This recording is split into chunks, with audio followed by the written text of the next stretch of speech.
All right, so today we're going to be looking at AI and law. Okay. Specifically, we've got this really interesting case from British Columbia about this couple, the Geismares. Oh, yeah. I read about this. And they use this AI chatbot, Right. Microsoft Copilot, Yeah. to try and help them with a condo dispute. Yeah, this is the one where they had all the illegal renovations done to the condo, and Right. the Strata Corporation was saying no. They bought the condo knowing that it had all these alterations that hadn't been approved, right? Exactly. And so things like a loft, fire sprinkler heads that had been changed, a fire alarm that had been moved. Right, like not small things. Yeah, not just like, oh, we painted the walls a different color. Yeah. So they went to the Strata Corporation, which is like the condo board, Right. to try and get these things retroactively approved. Mm-hmm. And the Strata Corporation was like, no, Nope. we're not going to do that. Not gonna happen. And you kind of see their point, right? Yeah. Because it's like, well, if we let you do it, then what's stopping everyone else from just Yeah, it sets a precedent. going rogue? Yeah. Yeah. Yeah. Yeah, so, I mean, I can see why the Geismares were looking for Exactly. some legal backing. So that's where they thought, okay, Yeah. well, we're going to turn to the AI. Let's ask the all-knowing AI. Yeah, and find cases where strata corporations were actually prevented from demanding that alterations like this be taken down or removed. Mm-hmm. So they plugged in their query, and up pops the AI with 10 cases. Uh-oh. That sounds perfect. This sounds familiar. Names, dates, all the information. Oh, no. And they take this to the tribunal member who's overseeing this. Okay. And the tribunal member looks at these cases and is like, Mm-hmm. I can't find any actual legal citations. Wow. These don't seem to exist. So basically the AI just made these up. That seems to be what happened. Wow. Yeah. That's unsettling. Yeah, AI hallucination, I think, is the term. Yeah, like making up information. Or it's like making stuff up to fill in the gaps. To try and sound helpful. Yeah. Like it didn't know the answer, so it just made something up. Yeah, so what happened to the Geismares after this? Well, they were disappointed. I can imagine. Yeah. Yeah, so you think you've got this, like...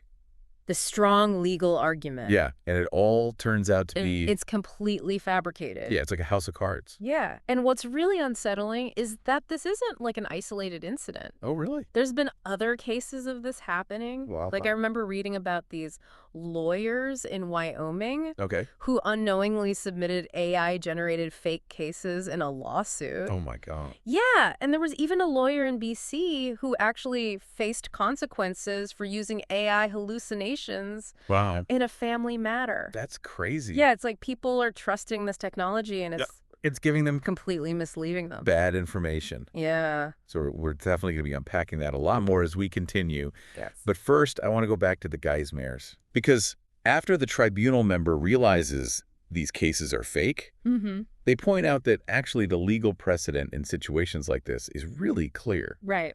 You can't just do alterations without getting permission and then be like, oh, well, now you have to approve it. Yeah, it doesn't work that way. So the AI not only made up information, Yeah.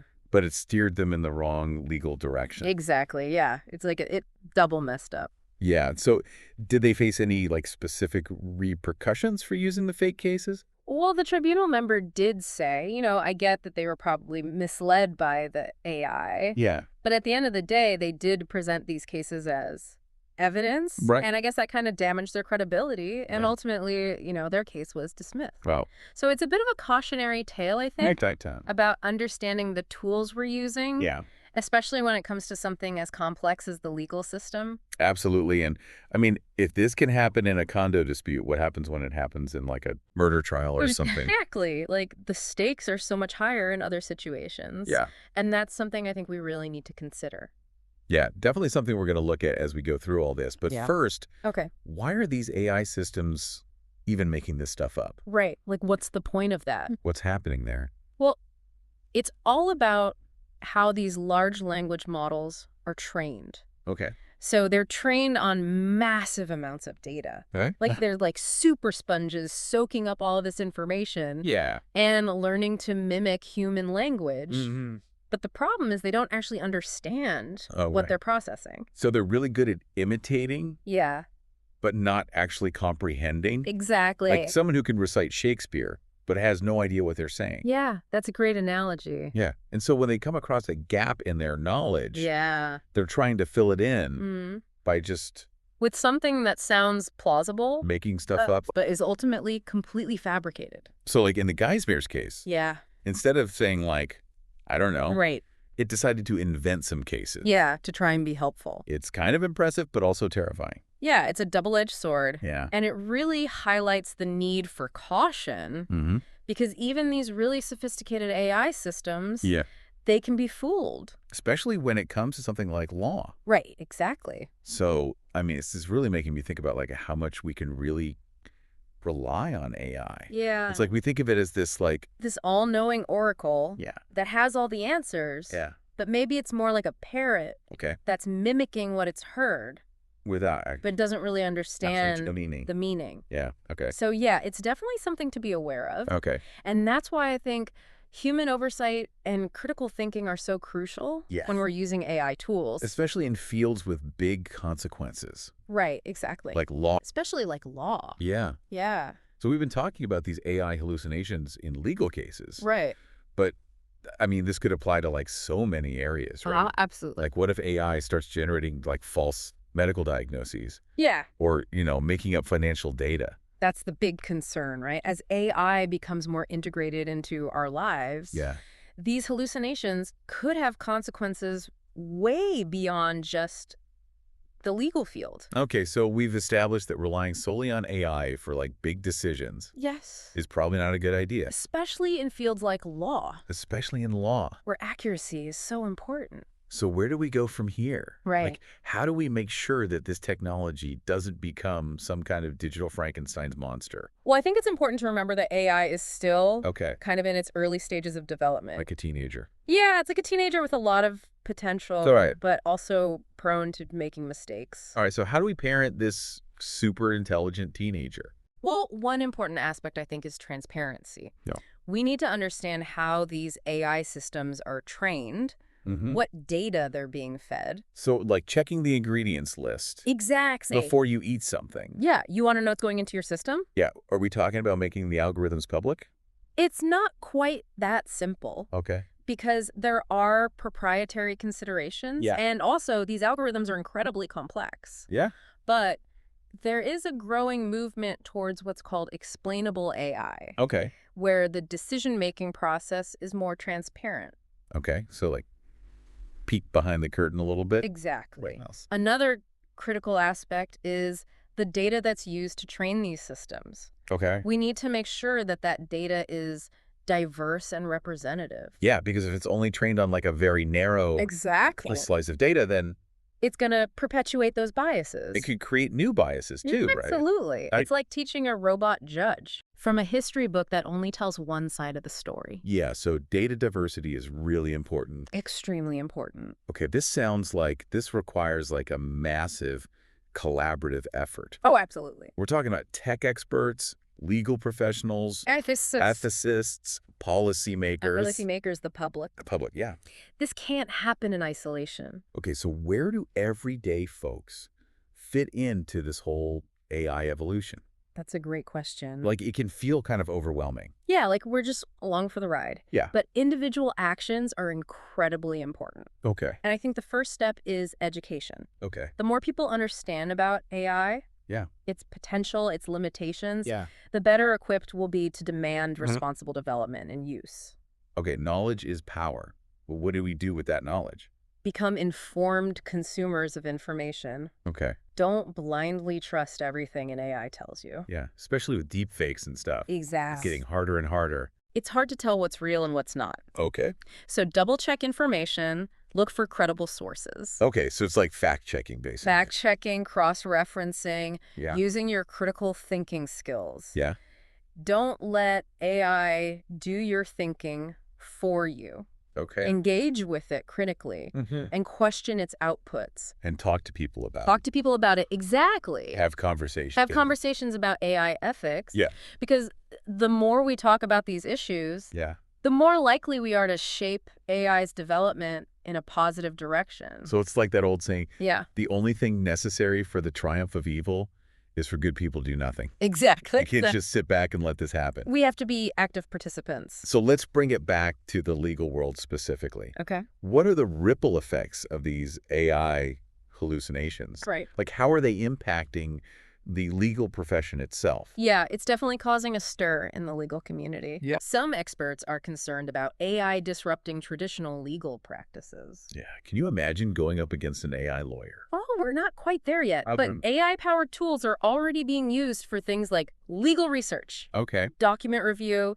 even predicting case outcomes. But as we saw with the Geismers, Right. relying solely on these tools can really Yep. backfire. Exactly. So it's a good reminder that technology should augment human expertise, Yes. not replace it entirely. And a lot of legal professionals are emphasizing that Okay. the importance of human oversight, critical thinking, Yeah. AI can be a powerful assistant.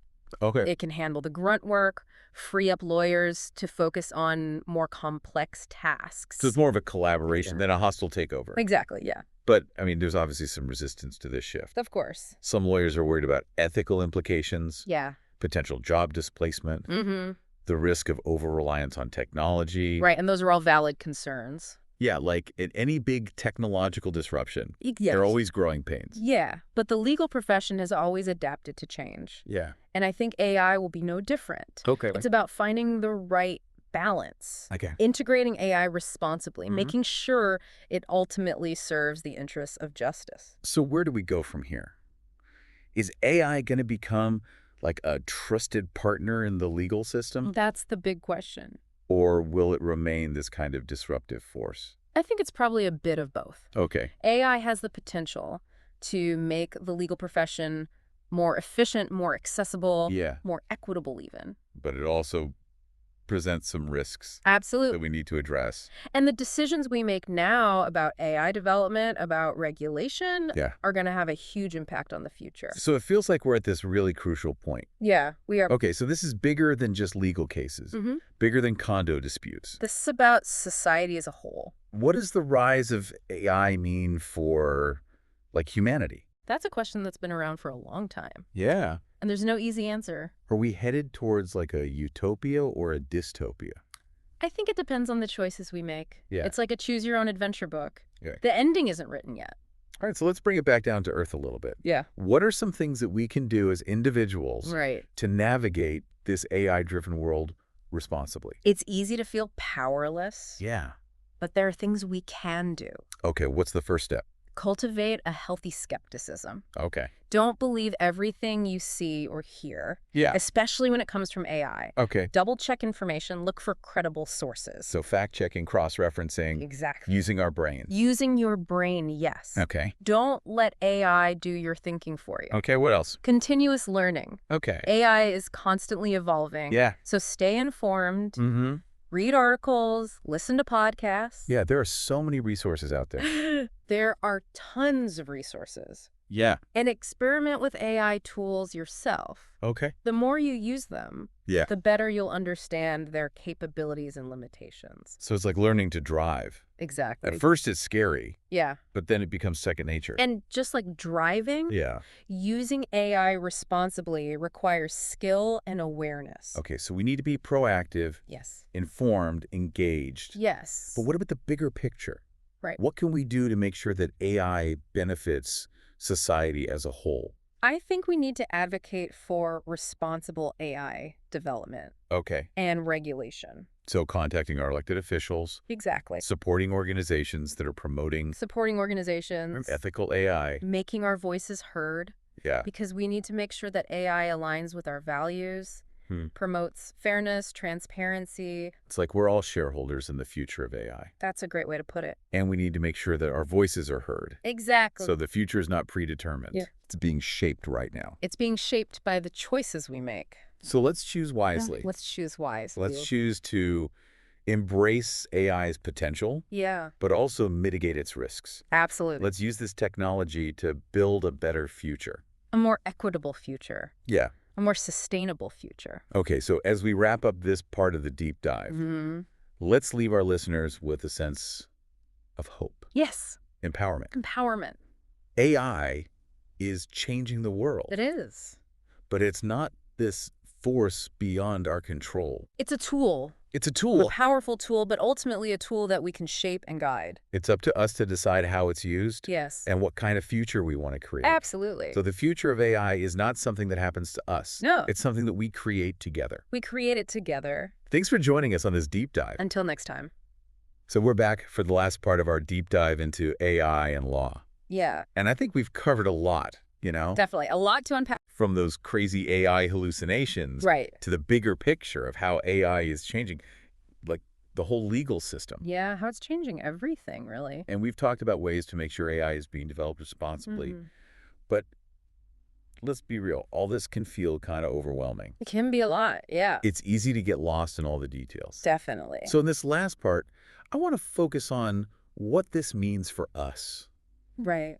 like for everyday people. Yeah. How do we actually navigate this world where AI is becoming more and more prevalent? Exactly. And it's easy to feel powerless, right? Oh, absolutely. Like we're just along for the ride. Yeah, it's this big, powerful technology, and what can we really do about it? But I think it's important to remember that AI is a tool. It is. It's a tool. And like any tool, it can be used for good or for bad. Right. It's not inherently good or bad. So how do we make sure AI is working for us? Well, I think a good starting point is to remember that AI doesn't have all the answers. Okay. It's not a magic solution. Right, like it can actually make things worse sometimes. Exactly, like we saw with the Geismares. Yeah, those fake cases. Right, that was a big wake-up call. So how do we avoid blindly trusting AI?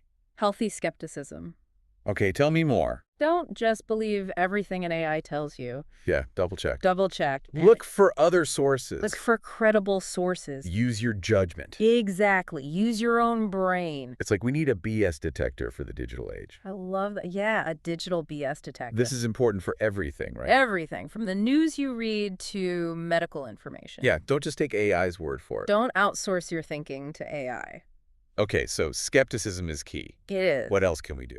Keep learning. Okay. AI is changing so fast. Yeah, it seems like every day there's something new. Exactly. So stay informed. Read articles, listen to podcasts like this one. Yes, exactly. And don't be afraid to try out AI tools yourself. Get hands-on. Yeah, the more you use them, the more you'll understand how they work. Okay, so stay informed, be skeptical, but what about on a bigger level? Right, the societal level. How can we make sure AI is being used ethically? We need strong ethical guidelines Go with for it. how AI is developed and used. So are we talking about like laws? Laws, regulations, guidelines, all of that. And we need to make our voices heard. Absolutely. Talk to your elected officials, support organizations promoting ethical AI. Make sure AI aligns with our values. Yes, with our values. Fairness, transparency. So all of that, we have to be proactive. So to wrap things up, Mhm. what's the key takeaway? AI is not this unstoppable force. Okay. It's a tool, and we can shape how it's used. The future of AI is not set in stone. No, we're writing it right now. It's up to us to decide what kind of future we want. Exactly, it's in our hands. Well said. Thanks for joining us on this deep dive into AI and law. It's been a pleasure. We hope you learned something Yes, and that it sparked some thoughts. and maybe even inspired you to get involved. Yes, get involved, shape the future. So until next time, stay curious, stay informed, and stay engaged. Absolutely, and thanks for listening.